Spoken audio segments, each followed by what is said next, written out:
En avant pour cette 3e entrevue avec toi, Lona. Bienvenue sur mon canal. C'est avec une grande curiosité que je suis prête à découvrir la suite de ton cours. C'est avec grande joie que je vais vous faire passer ma prochaine proposition. J'aimerais commencer par te poser une question sur toi. Tu nous as dit que, dans de nombreux coins de l'univers, les humains ne doivent pas manger. Qu'en est-il pour toi? Tu sais bien que j'adore manger. Et j'adore faire à manger pour les autres. C'est normal, quand on a une passion, qu'on a découvert un canal d'exploration qui nous passionne, on aime en faire profiter les autres. Si je vous partage certaines choses au sujet de la nutrition, c'est bien le résultat de mes explorations. Encore ici, j'aimerais pouvoir vous amener à quitter un peu vos œillères en ce qui concerne la nourriture. Tu me parles de manger ou de ne pas manger, c'est-à-dire jeûner. Conscientises-tu bien que nous nous nourrissons tout le temps, sans arrêt? Pas un instant nous ne cessons de nous nourrir, d'avoir des échanges avec notre environnement, mais aussi avec notre origine. Toute information est un aliment. Et, selon le plan où nous l'ingérons, il passe nécessairement par tout un système digestif propre à ce plan. Il y a un système digestif émotionnel, un système digestif mental, et bien d'autres. À chaque fois, il s'agit d'un échange d'énergie d'une conscience vers une autre. On peut conserver le terme « manger » pour parler de nourriture solide sur le plan physique, par commodité. Eh bien, la fonction essentielle du fait de manger, c'est de rester sur le plan physique. Si vous le voyez comme ça, c'est très clair. Vous mangez, vous restez arrimé à votre corps physique. Vous arrêtez de manger, vous vous dissociez du plan physique. Il prend de moins en moins de consistance dans votre réalité. On peut dès lors voir notre nourriture physique comme un point d'arrimage de notre conscience sur le monde que nous avons choisi d'explorer. Et, dans ce monde, il y a des plans lourds et des plans légers. Certaines nourritures nous alourdissent, nous engourdissent même, là où d'autres nous laissent une plus grande légèreté et une amplitude de mouvement. Chaque aliment physique nous invite à explorer une direction particulière de création, puisque chaque aliment est un filtre à lumière. Il est donc une clé vers un plan très précis, un monde très détaillé, avec ses formes, ses aventures à vivre, ses émotions, sa vitalité. Ce que j'aime par-dessus tout, c'est découvrir de nouveaux aliments, qui me font vivre de nouvelles aventures. Des aliments avec lesquels entrer en relation le plus profondément possible, des aliments qui m'ouvrent à leur mode de perception de la lumière. La plupart des représentants du règne végétal partagent volontiers. Ils sont heureux de faire cet échange avec nous, humains. Parce que quand nous les ingérons avec conscience et gratitude, ça peut être un véritable échange, qui va dans les deux sens. Eux aussi reçoivent des informations nouvelles concernant le règne humain lorsqu'ils passent à travers nos corps. Concernant les animaux, il y avait des pactes dont la conscience restait vivante. Il y avait des échanges conscients, il y a encore peu de temps, sur votre planète. Cela s'est perdu avec l'agriculture et l'élevage intensif. Cela s'est aussi perdu avec la plongée dans l'obscurité qu'a subie la conscience soltérienne. Pour moi, tant qu'il y a échange conscient, il y a partage. Quand vous prenez du bon temps avec un ami, vous le consommez. Ne vous l'êtes-vous jamais dit? Si lui aussi aime vous consommer, c'est un échange. Sinon, c'est de l'abus d'une part, de la soumission d'autre part, et c'est dans tous les cas l'indigestion. Les végétaux n'ont pas la même temporalité que nous. Leur conscience de la vie est plus lente et plus large, et très peu connectée à la question de la mort comme peut l'être un humain. La conscience végétale passe du plan vital au plan physique par une porte grande ouverte. Je dis ça pour vous faire remarquer que, souvent, on prête aux animaux ou végétaux des traits humains, alors qu'il ne s'agit que de traumatismes humains. Je veux vous dire que les végétaux ne connaissent pas la même peur de mourir que les humains. Même cueillis, même consommés, ils restent dans une conscience continue. Ce n'est pas simple à décrire. Ne me prenez pas au mot. Mais tout ça pour dire qu'ils ont aussi à gagner de leur rencontre avec les humains, pour autant qu'il y ait un vrai partage, ce qui signifie, pour nous, une conscience du partage, et une gratitude. Manger inconsciemment et sans gratitude fait de nous des voleurs, des pilleurs de la nature.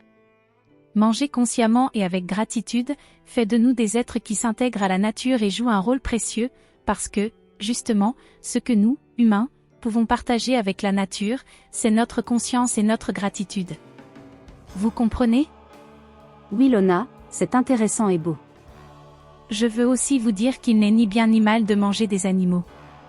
Certains de vous ont encore besoin d'explorer ces pistes-là. Mais ce qui va tout changer, c'est de réactiver la conscience de ces pactes d'amour. Je sais que c'est un sujet sensible et polarisant pour vous, mais je le dis quand même.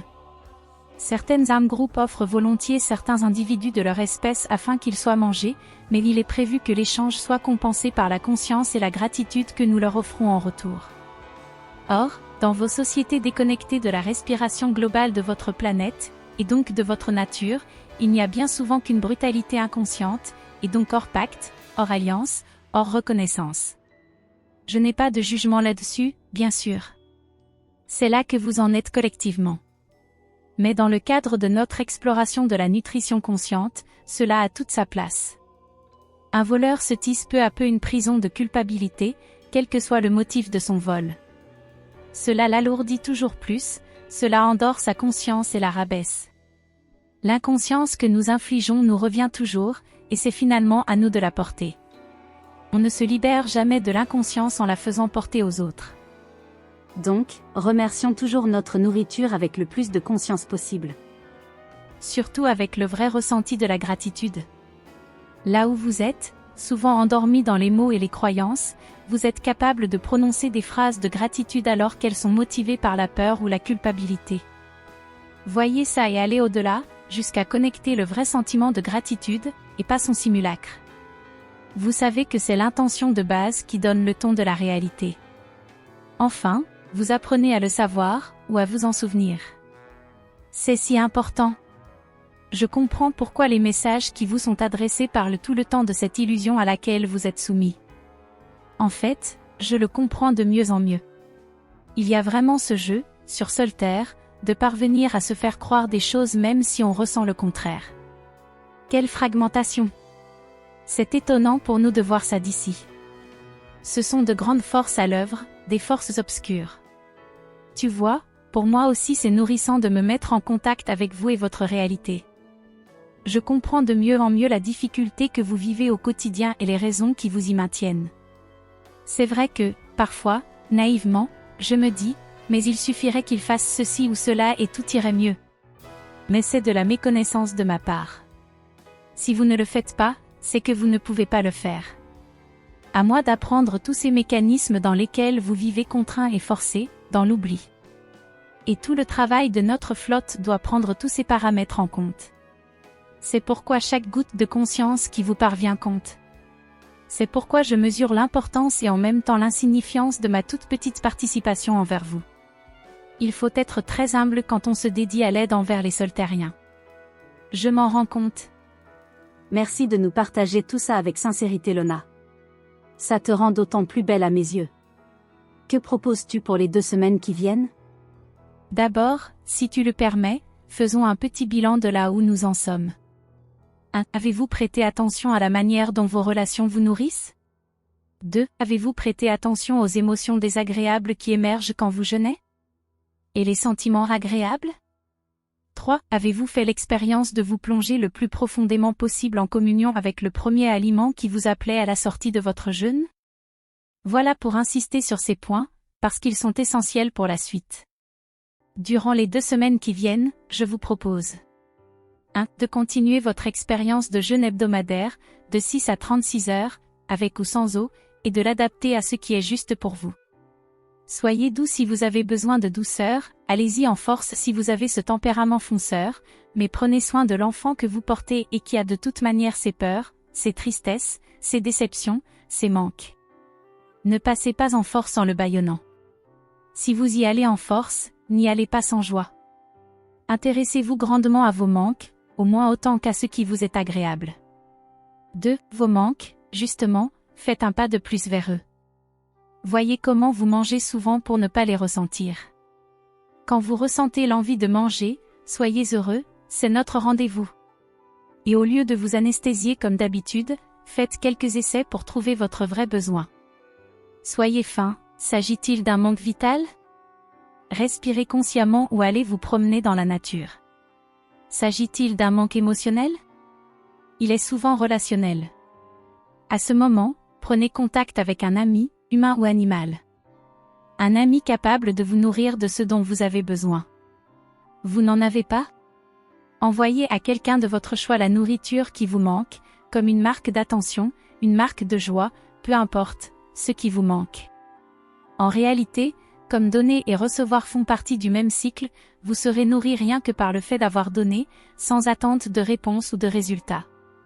S'agit-il d'un manque intellectuel, mental? Lisez un texte, un livre, ou plongez dans un apprentissage qui vous anime. Notez ce qui calme votre faim et ce qui ne la calme pas et avancez comme des scientifiques. Pas de conclusion hâtive, mais une simple exploration joyeuse. N'hésitez pas à partager vos découvertes pour bénéficier de l'égrégore du groupe. 3. Intéressez-vous à l'état plus ou moins vivant du premier aliment que vous remangez à l'issue de votre jeûne hebdomadaire. Comment cette vie vient-elle s'imprimer en vous? Quelle perception vient-elle réveiller? Quelle perception vient-elle endormir ou modifier? Comment cet aliment agit-il sur votre monde émotionnel? Comment agit-il sur votre monde mental? Je vous suggère de rester dans l'exploration d'un seul aliment, non mélangé à d'autres, afin de découvrir ses propres vertus, et de pouvoir faire plus consciemment appel à lui dans le futur.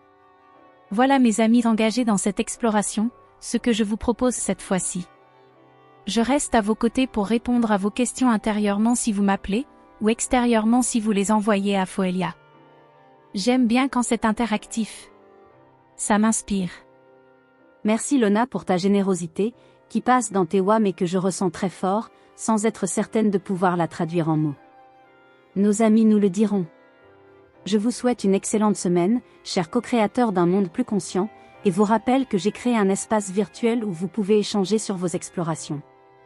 Au plaisir de vous lire, même si je ne peux pas intervenir sur tous vos sujets. Belle journée ensoleillée à chacun de vous. Avec tout mon amour.